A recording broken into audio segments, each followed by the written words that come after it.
Assalamualaikum sahabat Hasuna, sahabat surga. Kembali lagi kepada pembahasan kali ini, yaitu kita akan mencari tahu bagaimana mengenai tata cara persoalan pendaftaran haji dan juga mengetahui bagaimana haji itu secara umum. Sekarang sudah bersama kita saudara-saudara semuanya, Mas Fandi, pengelola dan pemilik dari Hasuna Tour and Umroh. Nah, bersama saya Yanuardi yang akan menjadi host kali ini.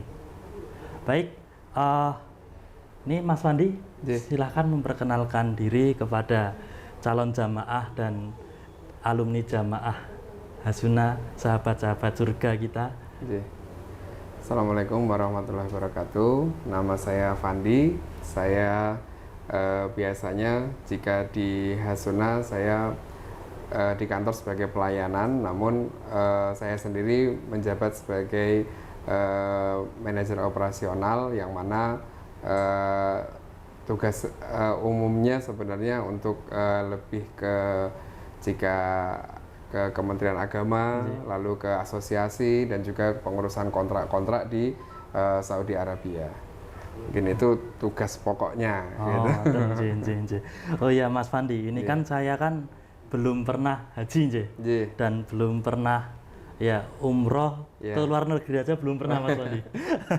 Nah ini kan kebetulan sama Mas Fandi. Nah saya ingin mencari tahu Mas Fandi, ini bagaimana sih caranya untuk kita mengetahui soal haji ini. Yang pertama kali kan misalkan kita pengen haji nih Mas Fandi. Nah ini kan kita harus setidaknya mengetahui dasar-dasar ilmunya dulu. Nah itu kita bisa cari tahu di mana ya Mas Fandi?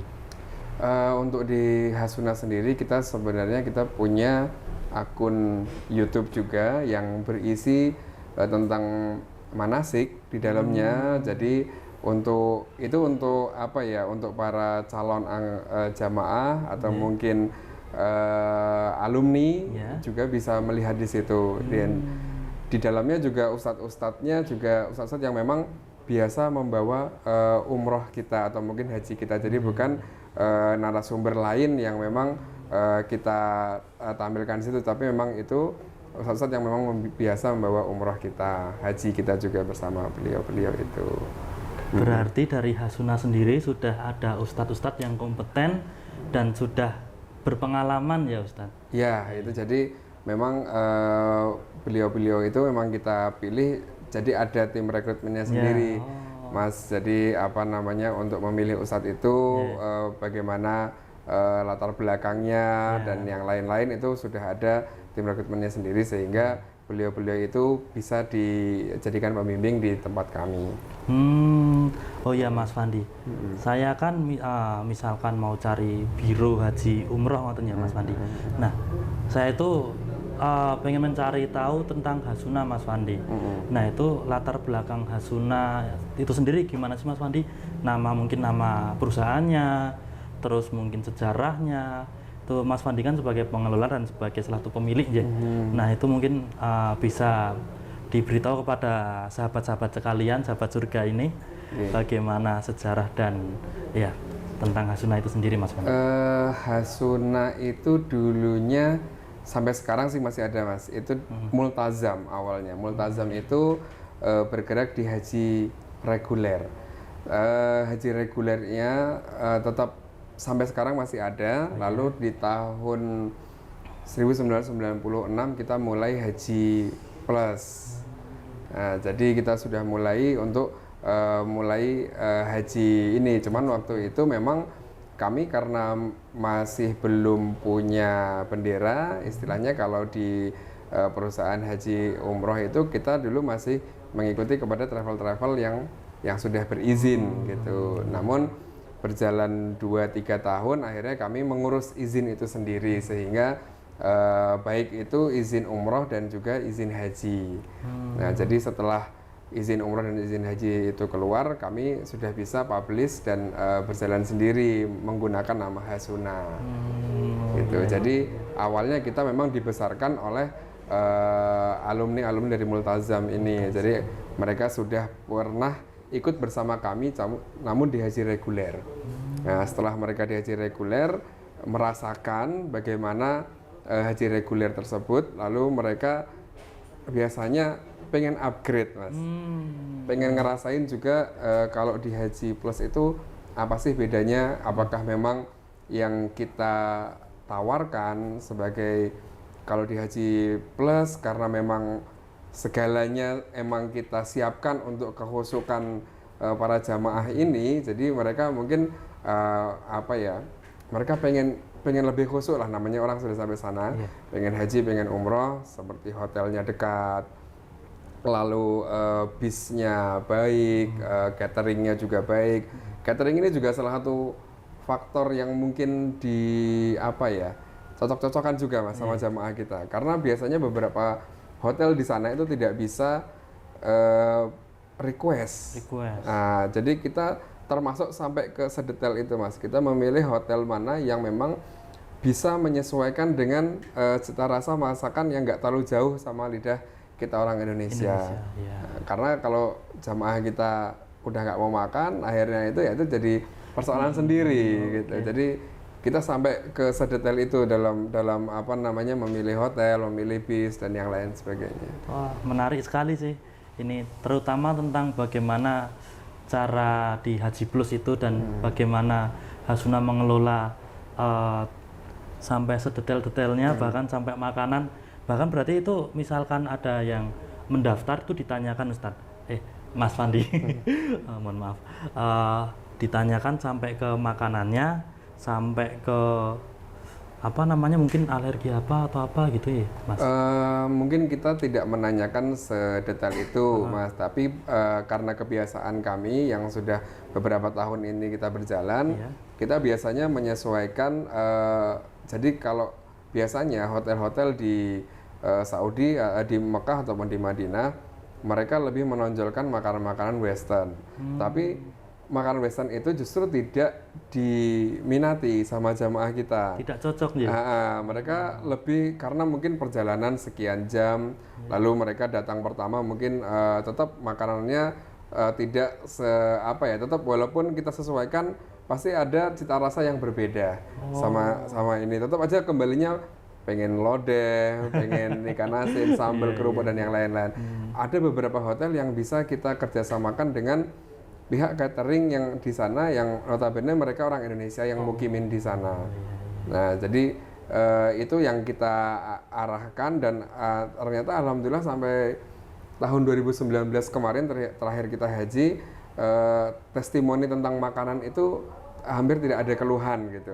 Karena mereka ya merasa wah ini pas ini makanannya gitu, karena lidahnya itu pas gitu. Oke, mohon maaf sebentar Mas Fandi, ini karena sudah ada azan, mungkin kita jeda sebentar ya. Siap, oke. Ya. Oke, baik, kembali lagi bersama kita. Kita akan meneruskan tentang tadi masalah apa namanya di Saudi Arabia nggih, Mas? Nah, itu cara pengelolaannya dan bagaimana treatment kepada jamaah Haji Plus. Nah, yang menarik di sini Mas Fandi, jadi di dalam Haji Plus dan Haji reguler itu terdapat perbedaan yang cukup mencolok ya Mas. Nah, itu yang memang benar-benar bisa dikomparasi atau bisa dibandingkan dan apa ya, bisa ternyata Haji Plus ini lebih baik apa namanya untuk kita pilih daripada Haji reguler, ataupun Haji reguler lebih cocok untuk kita daripada Haji Plus. Itu apa saja nih Mas? Kalau kita bicara secara keseluruhan ya Mas ya, biar fair nih antara haji reguler sama haji plus. Siap. Memang secara biaya itu mungkin beberapa kali lipat dibandingkan haji reguler. Reguler itu kan sekitar 26 sampai ya mungkin kalau semuanya 30 ya 40 juta lah, itu sudah dipersiapkan sampai itu sudah cukup sama sangunya Mas. 40 juta. Nah, jadi untuk Haji Plus sendiri kita untuk mendapatkan porsi saja itu 4.000. Untuk di Haji reguler 2.000 US dollar. Sudah mendapatkan porsi tahun keberangkatannya tahun berapa. Di Plus juga begitu. Oh, berarti itu satu negara Indonesia sama ya Mas. Jadi nggak apa namanya tidak misalkan biro haji A itu berapa, biro haji B itu berapa, dan tidak bisa masing-masing biro haji itu tidak bisa saling apa ya, kayak ya sak penake dhewe lah kasarnya. Ya, karena begini Mas, kita semua kan ada aturannya dari Kemenak. Jadi pendaftaran berapa, masa tunggu berapa. Nah, itu sebetulnya saking ya kita di era saat ini ya semua sudah serba terbuka. Bahkan ketika kita misalkan Haji Plus daftarnya 4.000 US dalam masa tunggu katakanlah 5 tahun. Itu misalkan di tahun kedua, tahun ketiga atau tahun keempat itu kita bisa ngecek juga di website BPKH karena uang kita di situ itu ada bagi hasilnya juga Mas. Nah, jadi itu dari segi pendaftaran ya, segi pendaftaran dananya. Nah, tapi nantinya uang itu semuanya harusnya tidak ke biro. Harusnya begitu mereka mendaftar 2.000 ataupun 4.000 itu semuanya masuk ke rekening Kementerian Agama yang dikomparasi sebagai porsi haji si jamaah tersebut. Dan ketika kita mendaftar, usia pendaftaran itu hanya 4 hari dari SPPH-nya itu. Kita isi hanya 4 hari, lalu setelah disetorkan dan segala macam kita bisa mendapatkan bukti dan itu dicek online Mas. Jadi biro tidak memegang uang jamaah. Bahkan pelunasan pertama, pelunasan kedua untuk Haji Plus itu semua ada di rekening Kementerian Agama. Berarti semuanya setelah jamaah membayar biaya Haji Plus ataupun haji reguler itu tetap sama langsung disetorkan ke Kemenak ya Mas? Oke. Oh ya, berarti kalau di Hasuna sendiri daftar haji reguler juga bisa Mas? Saged, kan kita ada ini ya, ada multazam juga yang itu, namun biasanya ada biaya bimbingan Mas, bimbingan manasik lah gitu. Nah itu nanti ada biayanya sendiri. Kalau di Hasuna juga, kalau Hasuna biaya kalau yang tahun kemarin 2020 itu kita mulai start di 12.000 US itu sudah include semua. Sudah include. Maksudnya manasiknya sudah termasuk di situ, kecuali keperluan pribadi, laundry, pulsa itu mungkin di luar. Kalau yang plus itu udah include belum Mas? Kalau yang mungkin ada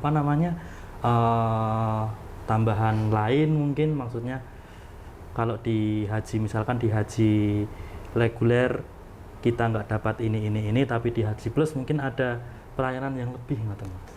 Secara keseluruhan kalau kebutuhan jamaah sendiri sebetulnya sudah semuanya Mas. Sudah semuanya. Tapi kan kembali lagi ya Mas, kalau biasanya jamaah plus yang mampu membayar di 12.000 atau ini mungkin mereka secara ekonomi juga mungkin agak longgar gitu. Jadi kan kebutuhannya kan mungkin ada oleh-olehnya, jajannya, dan yang tadi saya sebutkan laundry, pulsa itu menjadi pengeluaran pribadi. Nah, untuk di haji reguler mereka mendapatkan uang saku itu dari biaya yang mereka setorkan. Itu memang nggak banyak sih, tapi kan ada gitu Mas uang saku. Tapi kalau di Haji Plus itu murni dari jamaahnya sendiri. Murni dari jamaahnya. Berarti kalau misalkan saya sudah mendaftar haji reguler, mau update atau mau upgrade ke Haji Plus itu bisa Mas? Nggak bisa. Oh nggak bisa? Nggak bisa karena posnya beda Mas. Kalau jenengan mau upgrade, misalkan sudah berjalan 5 tahun. Nah, kalau nggak salah sekarang itu haji reguler kan masa tunggunya sekitar 27 tahun ya Mas. Nah, jenengan sudah berjalan 5 tahun lalu tiba-tiba ada rezekinya longgar nih, pengen ke Haji Plus. Haji reguler harus dibatalkan dulu Mas. Oh gitu. Nah, baru nanti mendaftar di Haji Plus tapi mengulang, tetap menunggu keberangkatannya di angka mungkin 4-5 tahun lah. Oh jadi di Haji Plus pun nunggu selama 4 tahun ya Mas? Iya 4-5 tahun. Tapi sebanding lah pemirsa, daripada kita harus menunggu selama 30 tahun. Itu kita menunggu 4 tahun itu sesuatu yang memang benar-benar bisa dipertimbangkan banget nih Mas. Ya, dan juga memang secara fasilitas Mas, yang perbedaannya kita juga diatur dari Kementerian Agama itu tidak boleh lebih dari 300 meter dari Masjidil Haram. Itu untuk akomodasinya, artinya untuk hotelnya dan yang segala macam. Jadi tetap harus karena jamaah membayar segitu harus diprioritaskan untuk kenyamanan mereka, akses mereka ke Masjidil Haram. Jadi kita sendiri pakainya di Al Safwah itu begitu turun tangga udah langsung pelataran Masjidil Haram. Masya Allah. Wah, bisa terbayang ya. Kita bangun dari tidur, mungkin malamnya kita ibadah, pagi-pagi kita sholat subuh di Masjidil Haram langsung ya Mas. Bahkan azannya itu nyambung ke kamar hotel Mas. Nyambung. Azan karena saking dekatnya Iya. azan dari Masjidil Haram itu nyambung suara imam, bahkan kalau kita mau sholat misalkan kita sakit atau apa itu suara imam Masjidil Haram sampai ke kamar kita. Masya Allah. Itu bukan karena kerasnya dari itu, tapi emang speakernya nyambung ke kamar kita. Oh, jadi ada yang nyambungnya gitu ya Mas. Oh, Masya Allah.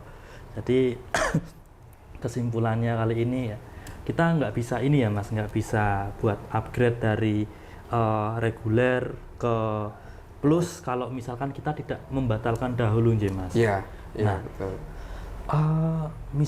Kalau misalkan saya daftar di reguler nih Mas, ini kan disuruh bikin surat sih, Bank BSI.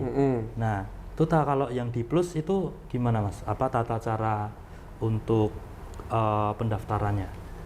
Pendaftarannya kalau di Haji Plus itu bisa ke biro Mas, cuman persyaratannya yang jelas harus punya paspor. Punya paspor yang pertama, punya paspor itu jelas. Jadi dan itu kalaupun nanti di tahun keberangkatan minimal 6 bulan sebelum habis masa berlakunya paspor itu. Berarti yang pertama paspor, yang kedua 6 bulan sebelum keberangkatan masih aktif. Masih aktif. Lalu ya standar sih Mas, kayak fotokopi KTP, surat nikah dan yang lain-lain. Kalau seperti foto biasanya persyaratannya itu kan sebetulnya banyak Mas. Foto itu sampai 40 lembar. Tapi biasanya kalau kita di Hasuna itu jamaah bahkan ngirim aja lewat WA. Oh, bisa Mas. Nanti kita yang nyetakin 40-nya. Wah, mudah sekali ya. Kita membantu jamaah sampai ke situ gitu Mas, biar nggak terlalu ribet lah bolak-balik gitu. Iya. Ya, begitulah sahabat Hasuna, sahabat surga. Apabila kita ingin mencari kekhusyuan, mencari kenyamanan dan mencari bagaimana kita ingin sebuah keindahan dalam beribadah, melaksanakan rukun Islam yang kelima, kita bisa mendaftarkan diri ke Hasuna Umroh and Tour Haji ya Mas. Oke, sekian dulu dari kami. Assalamualaikum warahmatullahi wabarakatuh.